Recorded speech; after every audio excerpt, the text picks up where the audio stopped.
இளையராஜாவ அழிக்க தான் ஏ.ஆர். ரஹ்மான உருவாக்குனாங்க அப்படின்ற மாரி ஒரு இது நாங்க பார்த்தோம். அத பத்தி ஏதாவது அது உண்மதானா? இல்ல வேற ஏதாவது அதுக்குள்ள இது இருக்கா? இல்ல சும்மா கிளப்பி விட்ட நியூஸா அது? இல்லைங்க. காலம் வந்து ஒரு நல்ல திறமையானவர தேடியும். அப்படிதான் ஏ.ஆர். ரஹ்மான் வந்தார். இங்கே சினிமாவுல இருக்கிற தேவைக்கு ஒரு இளையராஜா போத மாட்டார். இன்னும் நெறைய பேர் வேணும்னு இந்த சினிமா நினைக்குது. அதனால தான் நெறைய இப்போ தேவாலாம் நான் சாதாரண இசையமைப்பாளரா எவ்வளவு ஹிட்டுகள இங்கே குடுத்துருக்காரு.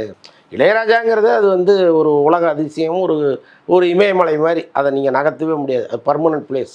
அதுக்கப்புறம் வந்து நெறைய பேர் வந்திருக்காங்க. நெறைய சாதனைகள பண்ணியிருக்காங்க. இளையராஜா அளவுக்கு அவங்களால பண்ண முடியலனா கூட, மிக அற்புதமான பாடல்கள இங்கே குடுத்துருக்காங்க. அந்த வகையில் ஏ.ஆர். ரஹ்மான் ஒரு மிக முக்கியமான இசையமைப்பாளரா இருக்காரு.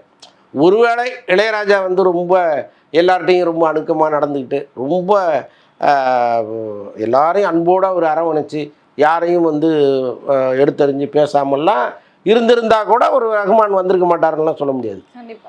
ரஹ்மான்ங்கிற ஒருத்தர் பிறந்ததே இந்த இசையமைப்பாளரா மாறி பல பேரை மகிழ்விப்பதற்காக தான் எழுதப்பட்டிருக்கும் பொழுது, எங்கேருந்தாவது அவரும் வரத்தானே செய்வார். ஸோ அதனால் இவருக்காகத்தான் அவரை உருவாக்கி கொண்டு வந்தாங்க அப்படின்லாம் சொல்கிறதுல பெருசாக ஒன்றும் அர்த்தம் கிடையாது. பட் அந்த சூழலில் அவங்களுக்கு ஒருத்தர் தேவைப்பட்டார், வந்தார். தன்னை அவர் வந்து ப்ரூவ் பண்ணிக்கிட்டார். ஓ இவங்க தூக்கிட்டுலாம் வந்து ஒருத்தர் மேலே கொண்டு போய் வைக்க முடியாது. கண்டிப்பா. அவர் அதுக்கப்புறம் ஓடணும். அறிமுகப்படுத்துவாங்க, அதுக்கப்புறம் அவர் ஓடணும் அவ்வளோதான்.